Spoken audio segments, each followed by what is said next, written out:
साथियों, कैसे हैं आप लोग। आशा करते हैं आप लोग अच्छे होंगे और आपकी पढ़ाई भी अच्छे तरीके से चल रही होगी। साथियों, आज का जो हमारा टॉपिक है वो झारखंड पुलिस कांस्टेबल 2024 में जो हिंदी का फर्स्ट पेपर होता है उसी का चैप्टर नंबर 3 है, क्षितिज भाग 2। ठीक है, और सवैया कवित्त है जो कि क्षितिज भाग 2 में है, हिंदी का पेपर है। और साथियों, इसके पहले हमने आपको 2 चैप्टर व्याख्या सहित प्रश्नोत्तर करवा चुके हैं, जिसमें व्याख्या का अलग वीडियो आपको मिलेगा, प्रश्नोत्तर का अलग वीडियो मिलेगा। तो इस तरीके से हमने 2 चैप्टर ऑलरेडी कंप्लीट करवा चुके हैं। ये तीसरे चैप्टर का जो देव जी का चैप्टर है कवित्त सवैया, यानी सवैया कवित्त, उनका ये चैप्टर का मैं व्याख्या ऑलरेडी करवा चुका हूँ। तो आप लोग जो वीडियो जो लोग नहीं देखे हैं वो जाके देख सकते हैं। और ये जो आज का वीडियो है इसमें हम प्रश्नोत्तर लेके आए हैं सवैया कवित्त से रिलेटेड। ठीक है, इसी चैप्टर से रिलेटेड प्रश्नोत्तर लेके आए हैं, जो कि आप जिसके भी पास किताब होगा वो किताब में देख सकते हैं। प्रश्नोत्तर सारे वही मिलेंगे, उत्तर हम आपको बताएंगे। ठीक है, तो आइए प्रश्नोत्तर की ओर चलते हैं बिना देरी किए हुए। प्रश्न अभ्यास, पहला प्रश्न है, कवि ने श्री ब्रजदूल्हा किसके लिए प्रयुक्त किया है और उन्हें संसार रूपी मंदिर का दीपक क्यों कहा है। कवि ने माने देव जी ने। ठीक है, तो जो देव जी ने श्री ब्रजदूल्हा श्री कृष्ण के लिए प्रयुक्त किया है, किसके लिए प्रयुक्त किया है, श्री कृष्ण के लिए प्रयुक्त किया है।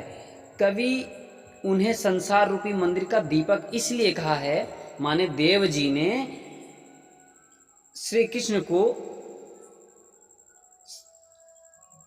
संसार रूपी मंदिर का दीपक इसलिए कहा है क्योंकि जिस प्रकार एक दीपक मंदिर में प्रकाश एवं पवित्रता का सूचक है, ठीक उसी प्रकार श्री कृष्ण भी इस संसार रूपी मंदिर में ईश्वरीय आभा का प्रकाश एवं पवित्रता का संचार करते हैं। उन्हीं से यह संसार प्रकाशित है। ठीक है, तो पहले प्रश्न का ये था उत्तर। अगला प्रश्न देखते हैं, पहले सवैये में से उन पंक्तियों को छांट कर लिखिए जिनमें अनुप्रास और रूपक अलंकार का प्रयोग हुआ है। अनुप्रास और रूपक अलंकार का प्रयोग हुआ है, उस पंक्ति को छांटना है। तो आइए अनुप्रास अलंकार से छांटते हैं। कौन सी पंक्ति है, देखिए अनुप्रास अलंकार, कटि किंकिन कै धुनि की मधुराई। इस पंक्ति को देखेंगे, कटि किंकिनी कै धुनि की मधुराई, कटि किंकिनी कै, इसमें क वर्ण की आवृत्ति हुई है। जहाँ एक ही वर्ण की आवृत्ति बार बार होती है वहाँ पे अनुप्रास अलंकार होता है। तो ठीक है, यहाँ पे अनुप्रास अलंकार हो गया। सांवरे अंग लसय पट पीत, पट पीत में प वर्ण की आवृत्ति हुई है, तो यहाँ पर भी क्या हुआ, अनुप्रास अलंकार होगा। ठीक है, अगली जो लाइन है, हिये हुलसे बनमाल सुहाई, हिये हुलसे में ह वर्ण की आवृत्ति हुई है, तो जहाँ पे एक ही वर्ण की बार बार आवृत्ति होती है वहाँ पे अनुप्रास अलंकार होता है। तो अनुप्रास अलंकार। रूपक अलंकार देखते हैं, मंद हंसी मुख चंद जुहाई, जय जग मंदिर दीपक सुंदर। तो यहाँ पे मुख रूपी चंद्र की बात हुई है। तो जब किसी के रूपी बात हो, जैसे मुख रूपी, कमल रूपी, इस तरीके से बात होती है, तो वहाँ पे क्या होता है, वहाँ पे रूपक अलंकार होता है। ठीक है, और रूपक अलंकार में योजक चिन्ह डैश होता है। जय जग मंदिर दीपक सुंदर, तो संसार रूपी मंदिर, यहाँ बात की हुई संसार रूपी मंदिर की बात हुई है इस लाइन में, तो यहाँ पे कौन सा अलंकार होगा, रूपक अलंकार। ठीक है, अगला प्रश्न है प्रश्न नंबर 3, निम्नलिखित पंक्तियों का काव्य सौंदर्य स्पष्ट कीजिए। पायनी नुपुर मंजू बजय कटी किंकनी के धुन की मधुराई, सांवरे अंग लसय पटपीत, ये हुलसय बनमाल सुहाई। तो इस पंक्ति का हमें व्याख्या बताना है, अर्थ बताना है क्या होता है। तो आइए अर्थ को समझते हैं। इन पंक्तियों में कृष्ण के अंगों एवं आभूषणों के अभूतपूर्व सुंदरता का चित्रण किया गया है। कृष्ण के पैरों की पायल से मधुर ध्वनि बज रही है। कमर में बंधी करधनी की ध्वनि में भी मधुरता है। कृष्ण के सांवले शरीर पर पीले रंग का वस्त्र सुशोभित हो रहा है। उनके गले में विराजमान सुंदर बनमाल की सुंदरता भी अद्भुत है। शुद्ध इस पंक्ति में शुद्ध साहित्यिक ब्रज भाषा का प्रयोग हुआ है जो इसे कोमल और मधुर बनाता है। कटि किंकिनी पट पीत हिये हुलसे में अनुप्रास अलंकार का प्रयोग है। हमने आपको पहले ऊपर की पंक्तियों में बता चुके हैं। ठीक है। दूसरे कवित्व के आधार पर स्पष्ट करें कि ऋतुराज बसंत के बाल रूप का वर्णन परंपरागत बसंत वर्णन से किस प्रकार भिन्न है। दूसरे कवित्व के आधार पर स्पष्ट करना है। तो जिसके पास किताब होगी वो दूसरा कवित्व देख लेगा, जिसके पास नहीं है वो हमारी पिछली वीडियो देख लेगा, उसमें मिल जाएगा। ठीक है। तो आइए व्याख्या उत्तर समझते हैं। बसंत के परंपरागत वर्णन में कवि चारों ओर हरियाली, मौसम की अद्भुत छटा, फूलों का खिलना, शीतल हवाओं का बहना, झूले झूलना, नायक नायिकाओं का मेल मिलाप आदि को दर्शाते हैं। परंतु दूसरे कवित्व में ऋतुराज बसंत को कामदेव के बालक के रूप में चित्रित किया गया है। उनके साथ प्रकृति की वह सब करती हैं जैसा एक नन्हे शिशु के साथ किया जाता है। प्रकृति उन्हें वृक्षों को पलना, पत्तों की सैया, फूलों का वस्त्र, वायु द्वारा झूला झूलना, मोर, तोते और कोयल द्वारा मनोरंजन करते दिखाया गया है। ठीक है। तो ये था दूसरे कवित्व में।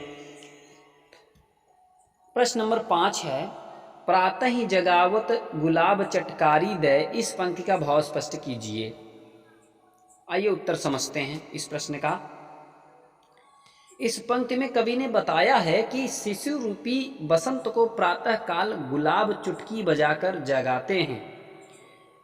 सुबह सुबह फूल खिलते समय जो चट की आवाज आती है उसे कवि चुटकी बजना कहते हैं। कवि ने चुटकी बजना बताया है।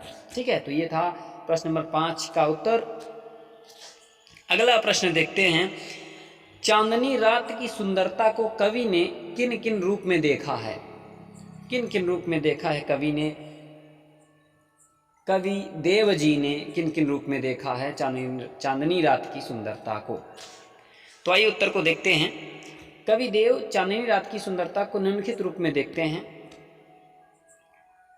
आकाश में फैली चांदनी को स्फटिक माने क्रिस्टल नामक शिला से बने मंदिर के रूप में देखते हैं। चारों ओर फैली चांदनी को देखकर ऐसा लगता है मानो दही का सागर उमड़ता चला आ रहा हो। ठीक है। और क्या क्या देखते हैं। पूरे आकाश में फैली चांदनी को देखकर ऐसा लग रहा है मानो आकाश रूपी आंगन में दूध का झाग फैल गया हो। और चांदनी रात रूपी मंदिर में झिलमिलाते तारे ऐसे लग रहे हैं मानो वे सब सजी धजी युवतियां हों जिनकी आभूषणों की आभा मल्लिका फूल के रस से मिली ज्योति के समान है। अगला प्रश्न है, प्यारी राधिका को प्रतिबिंब सो लगत चंद, इस पंक्ति का भाव स्पष्ट करते हुए बताएं कि इसमें कौन सा अलंकार है।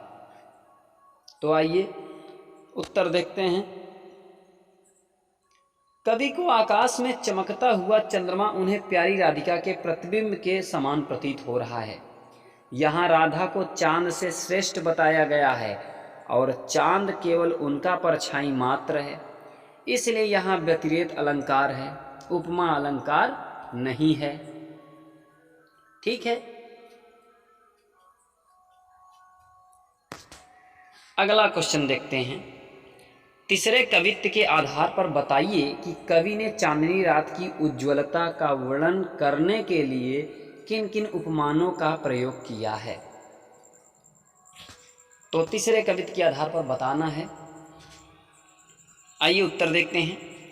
कवि देव ने चांदनी रात की उज्ज्वलता का वर्णन करने के लिए स्फटिक शिला से निर्मित मंदिर का, दही के समुद्र का, दूध के झाग का, मोतियों की चमक का और दर्पण की स्वच्छता आदि जैसे उपमानों का प्रयोग किया है। ठीक है। पठित कविताओं के आधार पर कवि देव की काव्यगत विशेषताएं बताइए।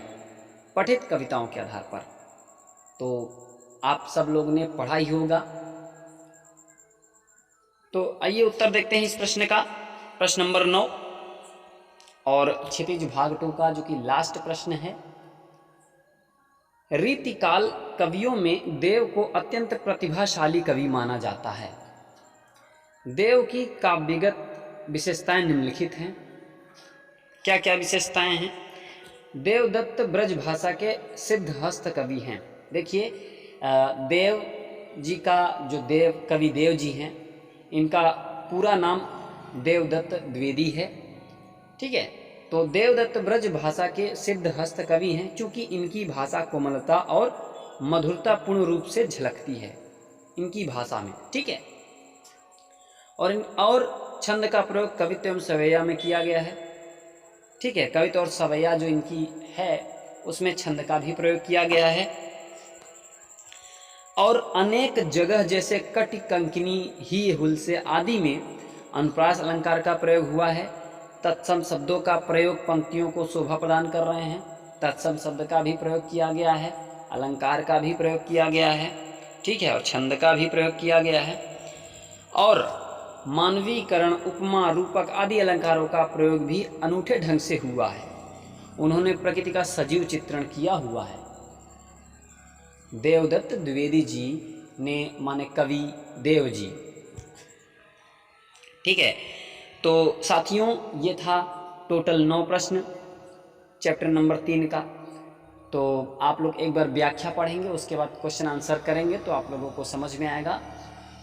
और हिंदी का जो फर्स्ट पेपर होता है झारखंड पुलिस कांस्टेबल में, उसमें आपको पहला पेपर पासिंग मार्क का होता है, माने क्वालिफाइंग मार्क का होता है। पास करना अनिवार्य है, तो जब तक आप थोड़ा थोड़ा पढ़ेंगे नहीं कैसे होगा।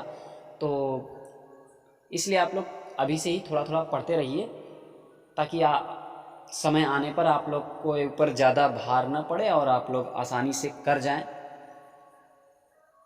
पहला पेपर पास कर लेंगे तो आराम से दूसरा पेपर कोई हार्ड नहीं है, आराम से निकालेंगे पेपर और आपके हाथ में एक नौकरी आ जाएगी। तो मेहनत करते रहिए, सफलता ज़रूर मिलेगी।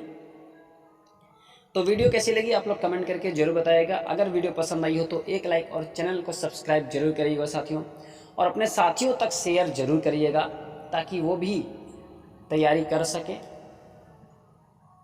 ठीक है, तब तक मिलते हैं साथियों अगली वीडियो के साथ। नमस्कार, जय हिंद, वंदे मातरम।